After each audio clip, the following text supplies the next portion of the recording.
What is up, my dudes? It's Pacman here, and today I'm bringing you guys another brand new episode of Or6 Analysis, the show where I take your footage and show you where to best improve.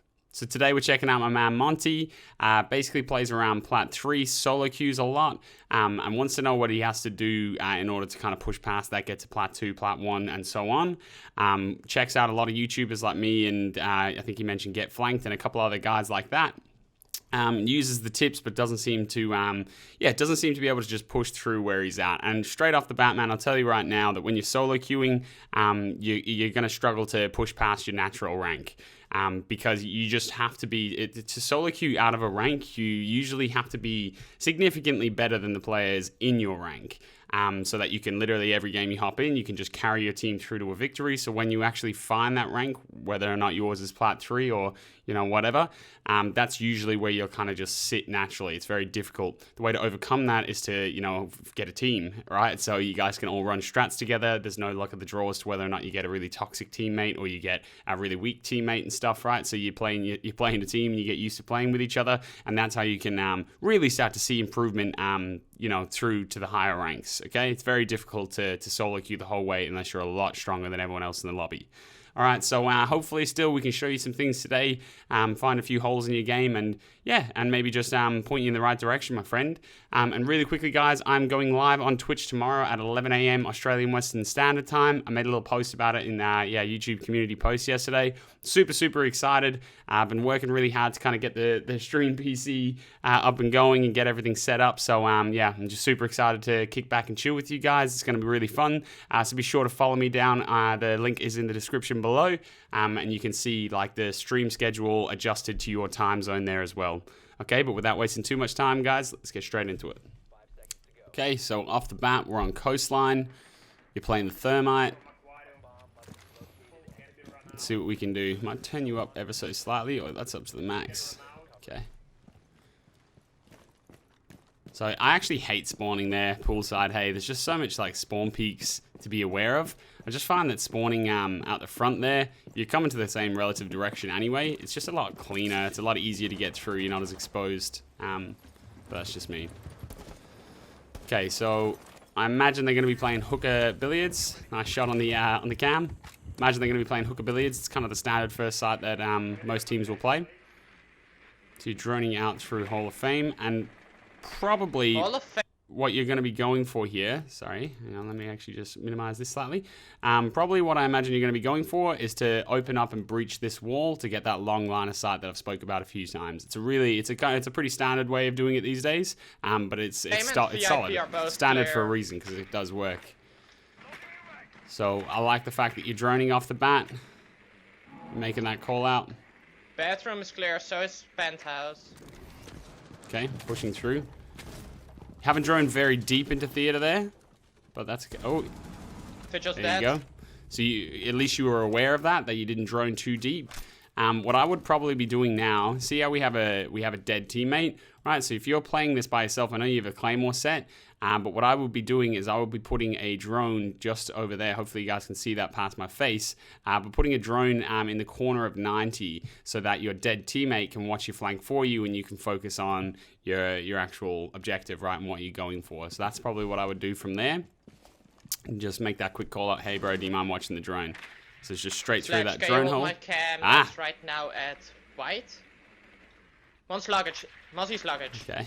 So, that's unfortunate. See forward from below. That's kind of the problem. Like with not having that team, you don't have that coordination to know have we checked below, were they playing from below or anything like that. It's very hard to do it all yourself. Just a little quick pointer on this drone. So rather than put it on white, what you might be even better doing is basically directly behind, like I said there.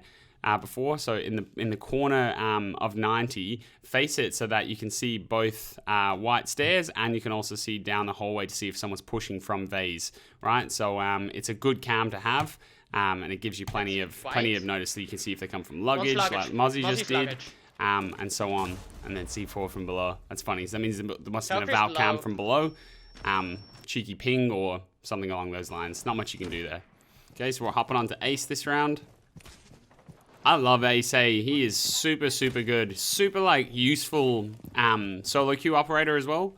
super useful because his gun is good. His gun is god tier. Like, it's literally one of the best guns in the game. Plus, you've always got that hard breach, you know, and you can counter a bandit trick, or you can just do so much with Ace. I really do like him. He's very strong. That is that is something to look at. A boom, and Malusi right there, and then 2 deployables. Boom, boom. Yeah, I bet my last dollar in the world that there'll be a couple of ADSs here or something like that protecting them. That's so funny. Welcome to Siege. Okay, so let's see what you're gonna go for here. They've got a Wamai, Malusi. So a good way to cancel out the effect of those shields, right? So these guys already seem to have it, but those shields are very powerful to come up against if you're just trying to push through the service door, right?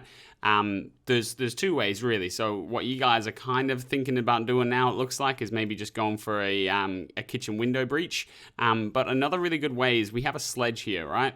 So if you just go up from above, they can't play that sledge. They can't play them shields. You can basically just flush them out of that entire side, right? And push them all back into kitchen, and then have someone playing the window to cut off the rotation.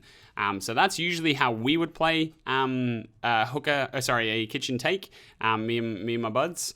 But the other way to do it, which we don't do as commonly, is to go in through sunrise, right? Sunrise, and maybe like an office sunrise split, and push the players out of blue bar and out of sunrise, and then kind of take laterally and go for a service door take. You can kind of do that as well. I don't do that as much. I usually do just go from above, flush out of service, push them all back into kitchen, and then usually have someone at kitchen window waiting for them to run through and across your gun. Free kills. That's usually how we would play it. Okay, so we haven't droned up here. Nice. Good preemptive. Where's Jaeger? Yeah, crosshair placement, that's good. That's solid. They've gone for the plant straight off the bat. That's loose, they've just jumped straight in the window. 4v3. You're just holding the top ground, I like it. This is well played. Okay, not sure about this.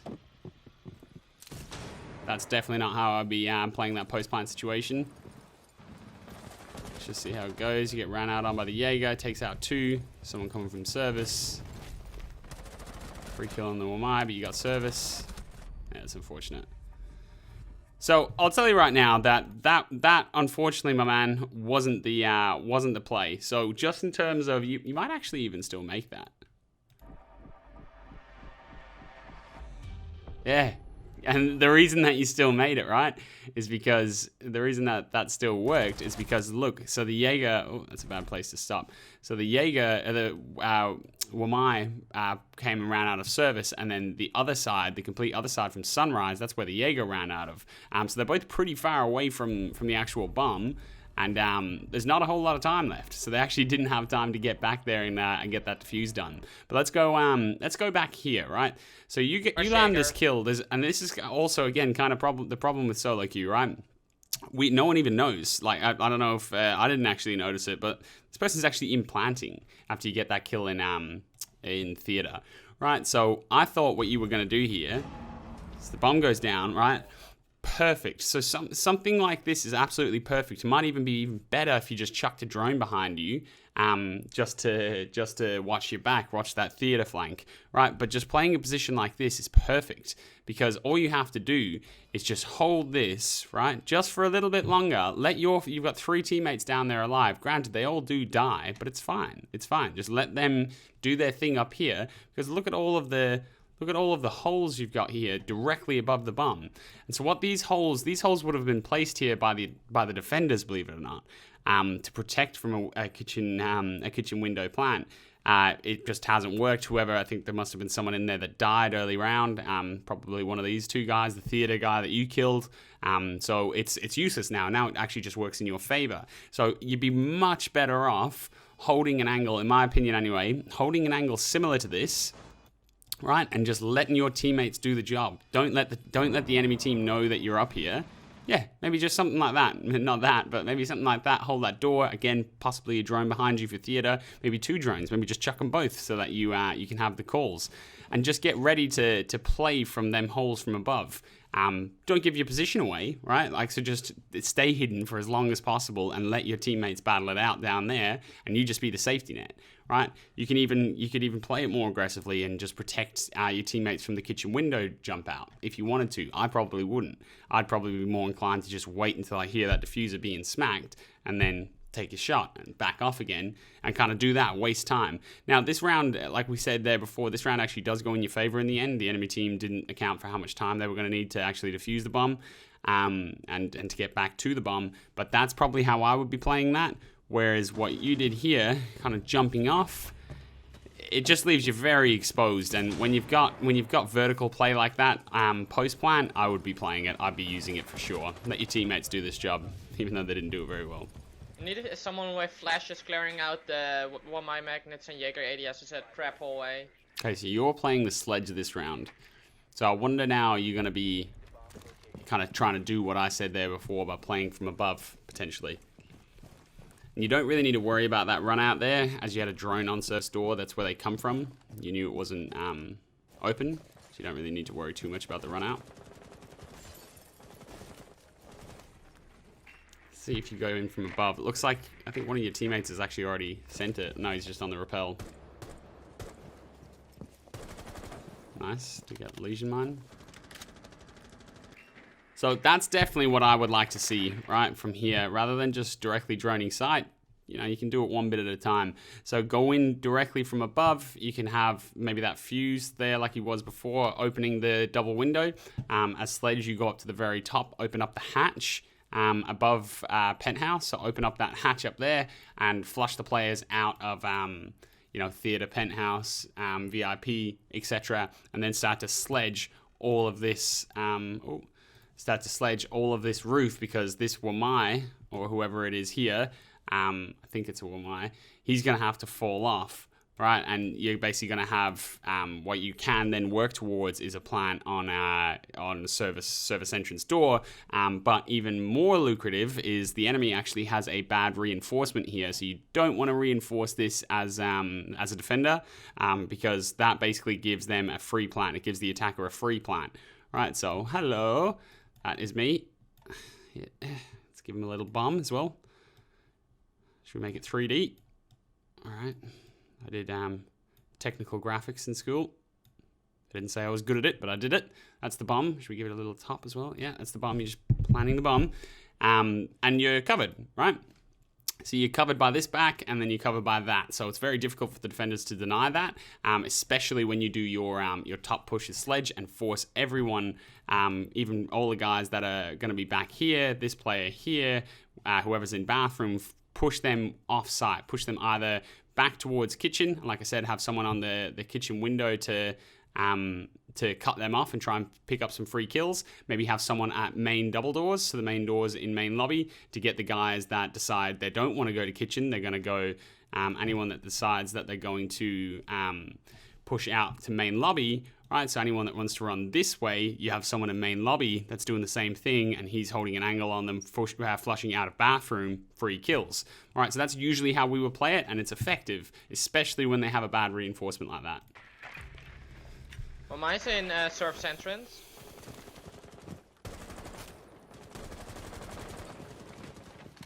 Can I get an air jab right there? One thing that I do notice that crosshair placement's a little bit high.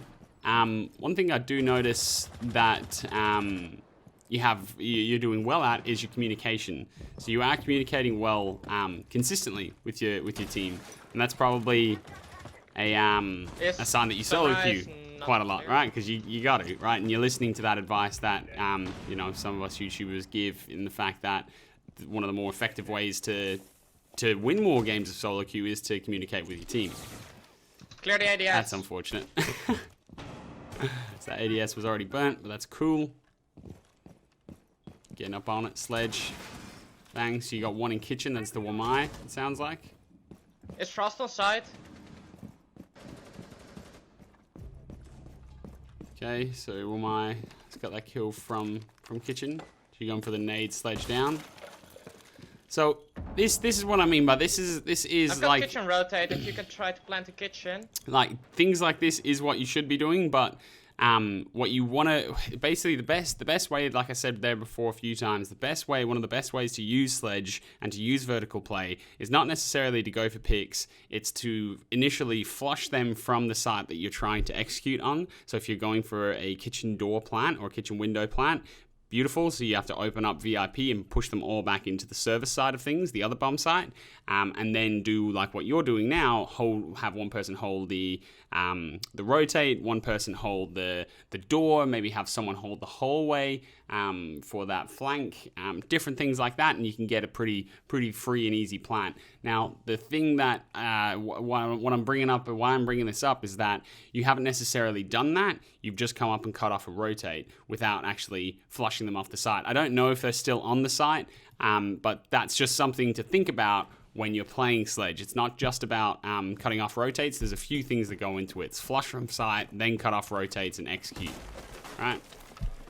So now what you're doing there is Well, mine's above. Yeah. Last one is above. You can plant. Yeah, so what that was there was a little bit redundant because you were coming up to, you were starting to open up from above service, whereas you're planning kitchen, you're trying to plan kitchen, so it's not overly necessary. Guys. Playing the Jaeger now, hopping onto defense. Again, you're going for that hooker billiards hold. You're locking up the VIP walls. Stop that long line of sight, make it a little bit more difficult. I like it. Some barb set up for the 90 corridor, VIP hallway. You know what's actually really funny? It's funny that you're actually putting an ADS down here, right? Because the other day, I'd never seen it. This is a perfect angle. So, Brody, Private Moist, that you guys would know from Push for Platinum. So usually when we play, it's not usually to be honest, but at this particular time, I told Brody to play a shield, basically in this corner, and have him play smoke with a shotgun here to, potentially smoke glitch or something along those lines if they go for that sort of a push, or just to have that presence there anyway, so that he can come around and, just lob a smoke up on here. Right, so that's what we were trying to play, and it probably would have been 20 seconds into the round, and he copped a fat Kobe through this window, up and over, and like landed and exploded at his feet. And he was just like, what? I didn't even know that was a nade. So yeah, and I'd actually never had it happen to me, or I'd never done it to anyone, so I was like, whoa, that's crazy. So it's actually really funny that you've put an ADS here, because that means it's probably happened to you too. So yeah, the more you know. Just a little bit of side story. Let's get rid of this. Man, I always get hell self-conscious, because so one of you guys posted or commented saying did that pink dot trigger anyone else? And it's actually quite difficult to remember where you put everything. I'm just checking now. I think we're good. But because sometimes I do the little eyes, do a little person that might be a little cheeky. This one seems to sneak through quite a lot. Just a little circle on the operator. On roof right now. That's funny. Okay, so we're playing from theater. Penthouse? Okay. Sorry, I'm right now in penthouse and there's nobody here. So you're trying to protect that push into VIP. Nice. Your Malusi gets the kill. That's solid. So that's what, for anyone that doesn't know, that's why they're playing from theater and are playing from within penthouse and from within. Actually, let me even explain that as well. Right. So the reason that he's playing, my man Montieh here is playing from theater, and then you've got one playing in penthouse, is so that they can't as easily access that wall that Montieh reinforced just before. It makes it a little bit more difficult. They have to deal with you guys two first, right? Now, what I said at the beginning of the round, how there's this hatch up here, right? So you open up the hatch to initially apply that pressure, but if the enemy team are holding some hold similar to this, it still is quite difficult to actually get them out. So you kind of need to just from the hatch, because you're just almost dropping into a death box, right? So what you need to do is you need to have split pressure. So you need to have someone potentially on this double window here, which will deal with him more so, or else lock off the the rotate for you. And then another thing, or maybe, the big window guy is dealing with the penthouse guy, and then have someone else come in through Hall of Fame and pressure around to deal with you, right? And then have someone drop hatch, right? And it kind of comes down to that thing of you guys either need to get out or you'll die. So that's kind of how you flush them out, but that's why the players are playing it. Nice. That's why these guys are doing it, and that's why that Melusi was able to pick up an easy frag on the player that just dropped hatch, because there was no pressure. You guys could just sit in there and pick your shot. So I've noticed a couple times here as well, just a few times throughout, your crosshair placement is a little bit dodgy, right? And we're all kind of culprits. But even like, so just there, so you just need to remember that your crosshair placement it's weird, because most of the time people's crosshair will sit lower, right? It kind of looks like a boob. Most of the time people's crosshair placement will sit lower, whereas yours is actually sitting a little bit higher. So you're trying to aim for the head, you're trying to get that head height crosshair placement, but you're aiming just slightly over. So if you want to get more used to angles and crosshair placement for head height in specific ranked maps, I'd recommend playing T-Hunt. You can do diffuse bomb for specific bomb sites. So it's not for specific bomb sites, for specific maps. So just play some 4 or 5 rounds of coastline diffuse bomb in T-Hunt, and you'll get a little bit more used to the different head placements, right? So crosshair placement. Now here, so this is what I was talking about this player going up on the double window. Oh, this player going up on the double window. He gets there. I don't know how. I couldn't even hear him. Oh, now I heard him. Yeah, that's unfortunate. Yeah, so that's what I meant by someone going on the window and applying pressure. Makes it a little bit more difficult for people to stay in there. But as well, I don't think this flank is overly necessary for you.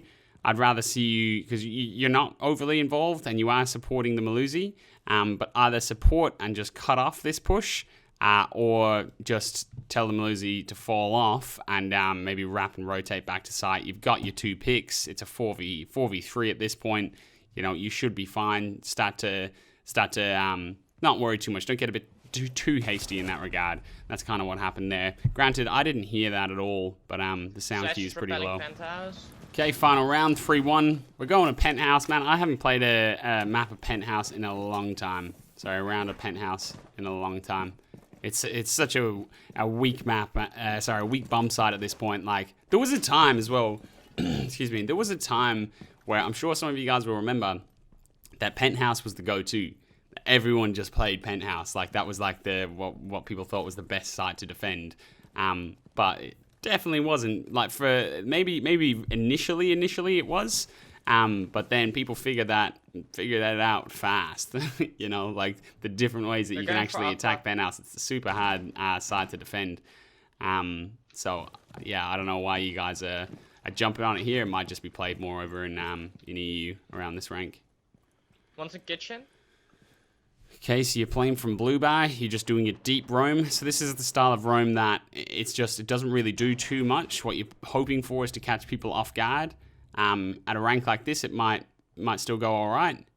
So let's see if it works.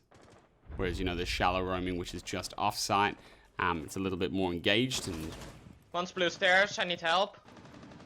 a little bit more engaged. Whereas this is kind of just like hiding on the opposite side of the map and waiting to make a big play late round. Or to be just a pain in the ass. So you did well there as well, and I want to just bring a bit of light to this, because this is well done, and this is sort of how you get out of a situation like this, right? So One's blue stairs, I need help. Let's go back even slightly further, just to when you see this guy originally. Is that here? You can see it. And this is actually how you kind of get out of a situation like this. So you're holding an angle onto sunrise. Hang on a second now. You peek out, and that was the player there. Right, so the player's just sitting on cool vibe, holding an angle into blue bar. I don't know if they've droned you out or if he's just preemptively holding an angle on you.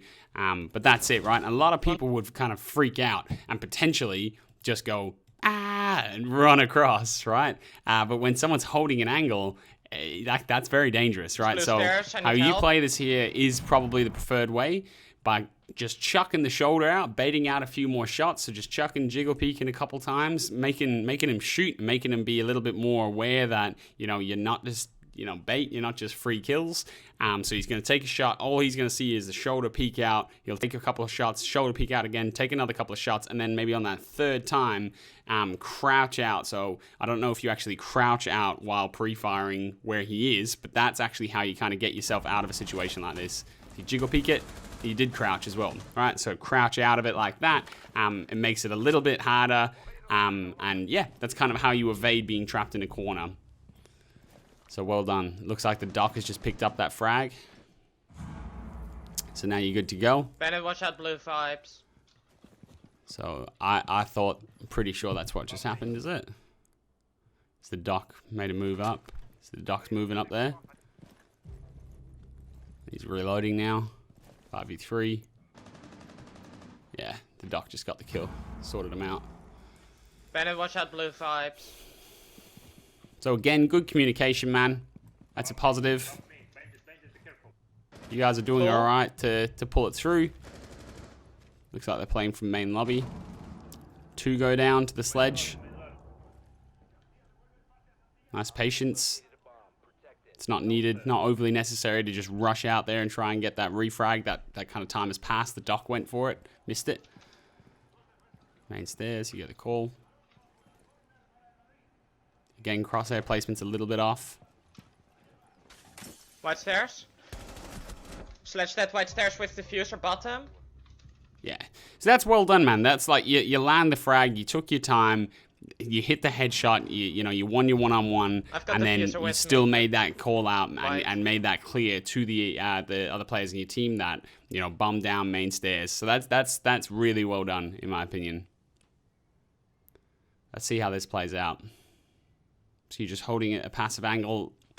This angle right here that that my man Montieh is playing. For any of you that don't know, this is sort of what you call an off angle. It's a random little corner to be sitting, and you're just holding anyone that's going to be pushing from this side. Pretty unlikely that someone's going to be pushing from here at this point in the round, but still, you're better off holding something than nothing, right? Maybe even hold there potentially. But a spot like this works when there's 18 seconds left on the clock. Doesn't work earlier on in the round for obvious reasons. Hopefully you guys would understand, but you're completely exposed to the skylight. When there's 18 seconds left in the round, the chances of someone still holding angles on the roof is slim to none. So, but it's still not a spot that people will commonly check. No diffuser. Okay, you've still got the diffuser. 10 seconds. They borderline don't have time. Both in lobby. They have the diffuser. 5 Box HP 25, like 1 HP. Okay, the bandit. He needs to run. Good job. Nice. So yeah, they like maybe he did. Maybe he just had enough time there. The diffuser. Box 25. If she didn't hit the like lesion mine. She smacks the lesion mine. As soon as that lesion mine's hit, the bandit needs to bounce, potentially. But it is what it is. You get the job done. It's nicely played, man. Like I said, like the pros to that game are the things I've seen that you're doing well, you're communicating well. It looks like mechanically you're fine, you're hitting headshots. Your crosshair placement is a little bit questionable at times, but that's fine. That's just a little bit of practice. And like I said, if you want to really try and hone in on that, just play some rounds of T-Hunt on a specific map, or do it for every map in the rank pool. Or if you play competitive in the competitive pool, whatever, yeah, and just walk around, and you'll start to get a really good understanding for the different what am I trying to say here? Like head height levels, for each angle, right? So yeah, really good. Crosshair placement's a little bit off. Communication is solid especially for a solo queue player. You're the ideal sort of solo queue player to meet. Someone that's communicating well, that can hit their shots, that's providing a little bit of leadership for the team, because if you are that person and you have them abilities, you should be the one that does it in solo queue. But obviously, sometimes that it can be a bit of a burden as well when you do come across more toxic people. But like I said, the biggest thing that's going to be holding you back, hopefully you'll still find a little bit of value in me kind of reviewing this gameplay, showing you what I liked and what I didn't like. But The biggest thing for you, my man, is you're just going to need to find yourself a 5-stack, right? Because you are good enough to be playing at these ranks, and that's why you can stay in these ranks at solo queue. You do have an understanding for the game and an understanding just for general principles of Siege, right? But you're going to be held back because you're not always going to be in a team that's as strong as this, in a team that's able to have that doc that comes around and finds that frag, you know, or that has the confidence to go up and hit that shot.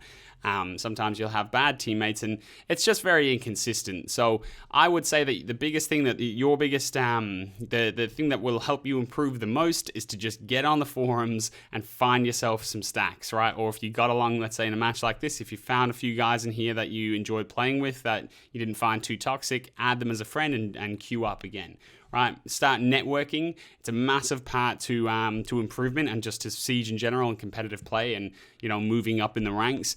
It's something that isn't talked about a whole lot, but networking is super, super important. You need to branch out and meet people in the community and start to find stacks to play in if you really want to improve. Because, like I said, when you're solo queuing the whole time, you're going to be limited unless you know, seriously excel past those at the rank that you're currently playing at. Right, so the fastest way that you're going to see improvement and how you're going to be able to break through from Plat 3 up into Plat 2 and Plat 1 is to find yourself a 5-stack, my man. But well done, keep up the good work, and let me know how you go in the future. I'm always interested to see how you boys progress post these videos. I do like hearing about it. And guys, like I said at the beginning of the video, I am going live on Twitch tomorrow, so please come by and say what's up. Show some support, it'd be dope. I'm really looking forward to kicking back. I really am. I've been planning it for a few weeks now, so it's going to be a lot of fun. But as always, guys, if you're enjoying the content, be sure to like and subscribe. And again, I appreciate all the support that you guys just continue to show. It blows me away each and every day. But without wasting too much of your time, boys, I will see you in the next one. Peace.